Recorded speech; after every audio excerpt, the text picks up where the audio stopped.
बिस्मिल्लाहिर्रहमानिर्रहीम। आज हम अपने FSC पार्ट 1 के लेक्चर नंबर 7 का आगाज़ करने जा रहे हैं। आज का हमारा टॉपिक होगा assessment of total uncertainty in the final result. तो इसके मतलब MCQs का आगाज़ करते हैं।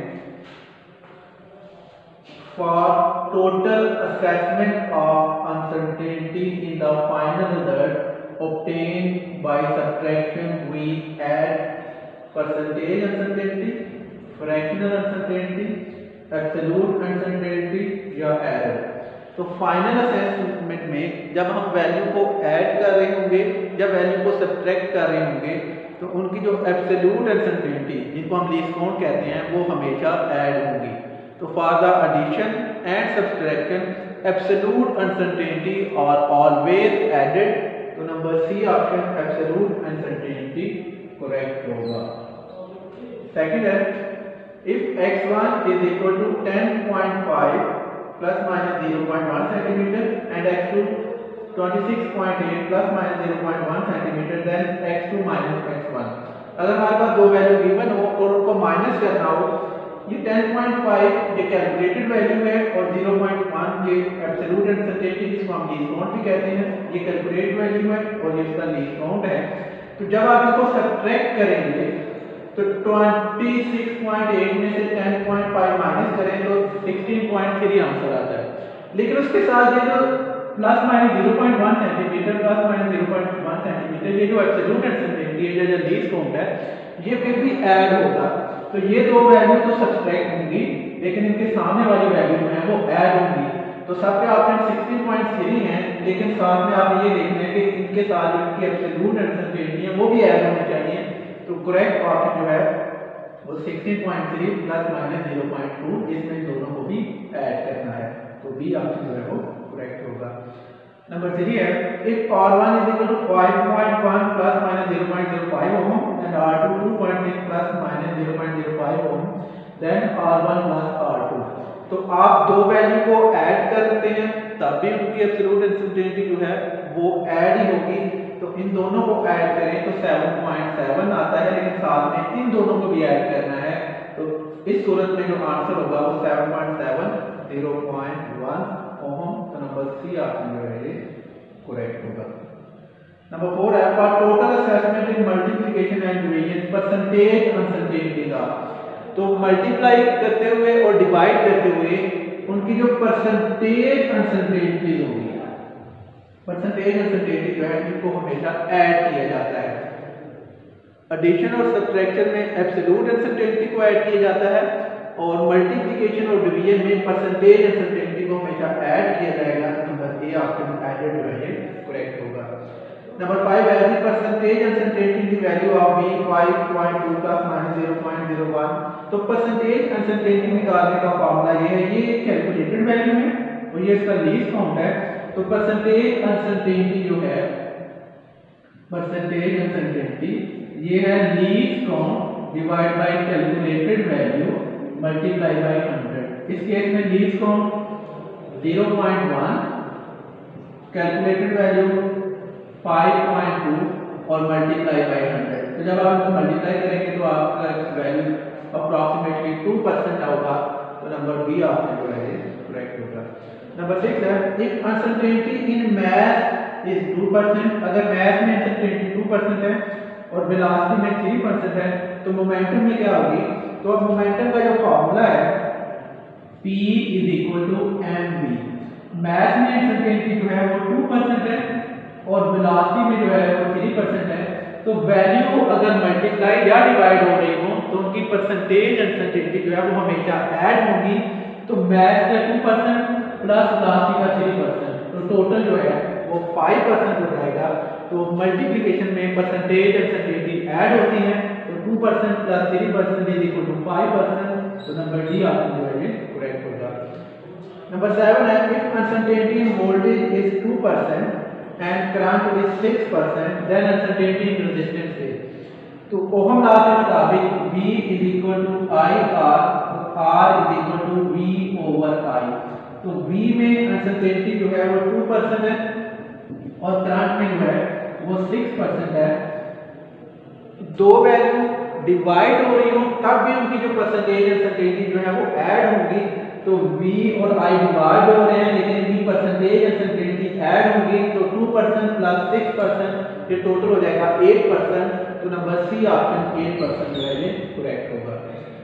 नंबर 8 है if calculated value is 6.2 ohm with uncertainty in 8% that is value of uncertainty. अगर हमने एक वैल्यू जो है वो 6.2 कैलकुलेट किया है लेकिन उसमें अनसर्टेनिटी 8% है, तो अनसर्टेनिटी की वैल्यू कैसे निकालेंगे?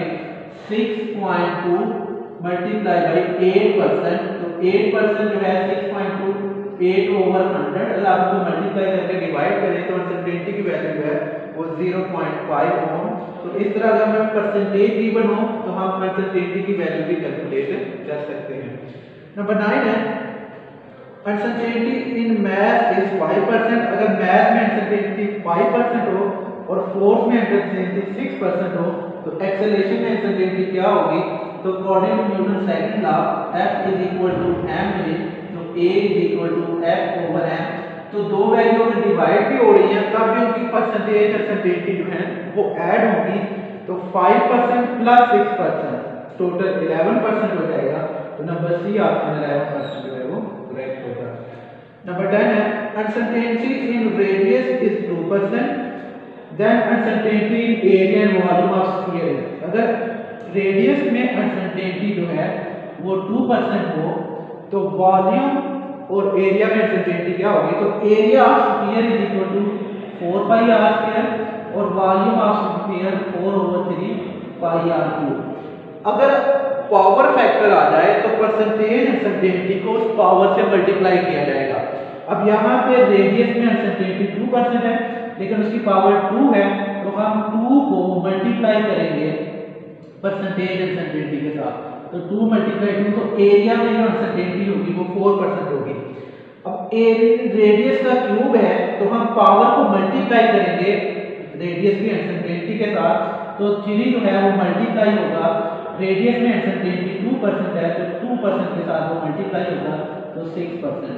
तो एरिया में अनसर्टेनिटी 4% और वॉल्यूम में अनसर्टेनिटी 6%। तो नंबर बी आपका जो है 4% और 6% ये करेक्ट होगा। तो पावर फैक्टर में ये रूल है कि जब वैल्यू की पावर आ जाए तो आपने परसेंटेज अनसर्टेनिटी को उस पावर के साथ मल्टीप्लाई करना है। नेक्स्ट हमारे पास नंबर 11 है अनसर्टेनिटी इन मैथ इज 2%। अगर मैथ में अनसर्टेनिटी जो है वो 2% हो एंड वेलोसिटी इज 3% और वेलोसिटी में 3% हो तो काइनेटिक एनर्जी में अनसर्टेनिटी क्या होगी? तो मैथ में अनसर्टेनिटी जो है वो 2% और वेलोसिटी में 3%, तो काइनेटिक एनर्जी का फॉर्मूला 1/2 mv²। तो वेलोसिटी की जो परसेंटेज अनसर्टेनिटी है वो 2 के साथ मल्टीप्लाई होगी और ये बाद में मल्टीप्लाई होने वाले ऐड होंगे। तो मैथ में अनसर्टेनिटी 2%, आपने प्लस करना है इसको वेलोसिटी की अनसर्टेनिटी 3%, लेकिन वेलोसिटी वाली अनसर्टेनिटी को 2 से मल्टीप्लाई करना है तो ये 2 से मल्टीप्लाई होगी। तो 2% प्लस 6% तो टोटल हो जाएगी ये 8%। तो काइनेटिक एनर्जी में अनसर्टेनिटी 8% होगी। तो नंबर बी ऑप्शन 8% जो है ये करेक्ट होगा। नंबर 12 है uncertainty in math is 5% and radius is 4%, the uncertainty in movement of inertia. अब मैथ में जो अनसर्टेनिटी है वो 5% है और रेडियस में अनसर्टेनिटी जो है वो 4% है, तो मूवमेंट ऑफ इनर्शिया जो है वो है Im²। तो यहाँ पे मैथ की 5% ये प्लस होगी रेडियस की 4%, लेकिन r की वैल्यू को आपने 2 से मल्टीप्लाई करना है। तो 5% प्लस 8% तो ये टोटल 13%। तो यहाँ पे नंबर सी 13% जो है ये करेक्ट होगा। नंबर 13 है uncertainty in radius is 1% and math is 2% and velocity is 3%। तो रेडियस में अनसर्टेनिटी 1%, मैथ में 2% और वेलोसिटी में 3%। तो uncertainty in centripetal force F is equal to mv²/r। तो ये तीनों मल्टीप्लाई हो या डिवाइड हो उनमें परसेंटेज अनसर्टेनिटी हमेशा ऐड होती हैं। तो ये मल्टीप्लाई भी हो रहे हैं, डिवाइड भी हो रहे हैं और पावर भी है। तो यहाँ पे परसेंटेज अनसर्टेनिटी जो होगी वो मैच की अनसर्टेनिटी 2% प्लस वेलोसिटी की अनसर्टेनिटी 3%, लेकिन वेलोसिटी की अनसर्टेनिटी को 2 से मल्टीप्लाई करना है और प्लस रेडियस की अनसर्टेनिटी 1%। तो ये बन जाएगा 2% प्लस 6% प्लस 1%, 6 to 8 और प्लस 1, टोटल हो जाएगा ये 9%। तो नंबर ए ऑप्शन 9% जो है ये करेक्ट होगा। नंबर 14 है uncertainty in the average value is found by. Average की वैल्यू में अनसर्टेनिटी हम कैसे फाइंड करेंगे? Mean square root, mean deviation या ऑल ऑफ दीज।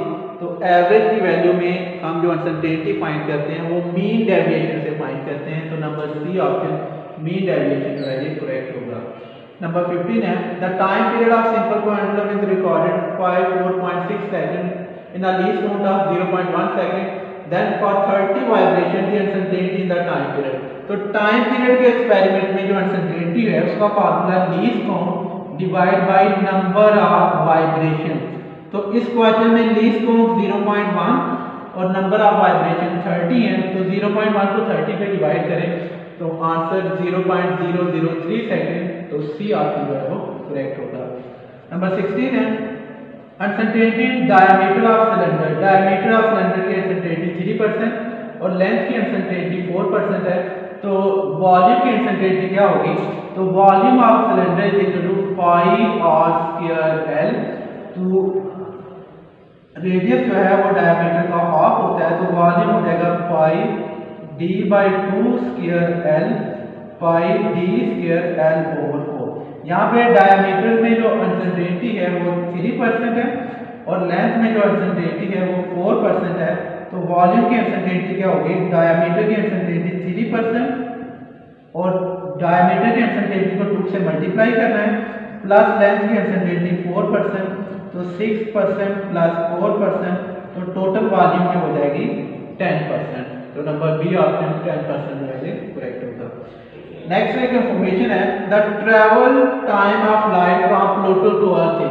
लाइट जो है वो प्लूटो से अर्थ तक कितना टाइम लेगी ट्रैवल करने में? 1 minute 20 second, 5 minute 20 second, 8 minute 20 second या 5 आवर 20 सेकंड। तो option D 5 hour 20 second. Last है primary standard for the unit of time is reference with atom. ये भी इंफॉर्मेशन है कि टाइम का यूनिट जो सेकंड है वो किस एटम के साथ उसको रेफरेंस लिया गया है? Atom of uranium, atom of carbon, atom of caesium या एटम ऑफ क्रिप्टॉन। तो टाइम का जो यूनिट है वो एटम ऑफ सीजियम 133, इसके साथ इसको रेफरेंस रखा गया है। तो नंबर सी ऑप्शन जो है सीजियम वो करेक्ट होगा। तो इसके साथ ही आज के हमारे लेक्चर का इख्तिताम होता है। कल इंशाल्लाह एक नए लेक्चर के साथ हाजिर होंगे। अल्लाह हाफ़िज़।